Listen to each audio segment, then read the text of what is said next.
Guys, amo na ako mga materials sa paghimo sang organic ka biofertilizer nga ginatawag solubilizer.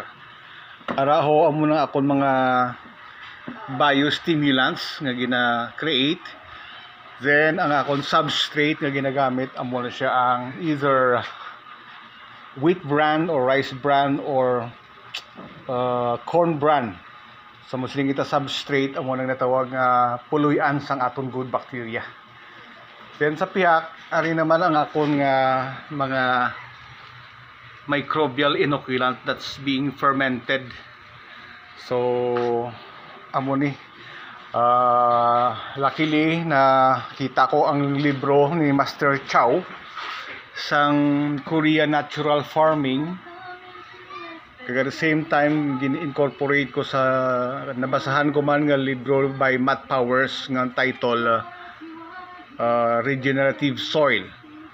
Kagin combine ko man sa ako nung nabasahan about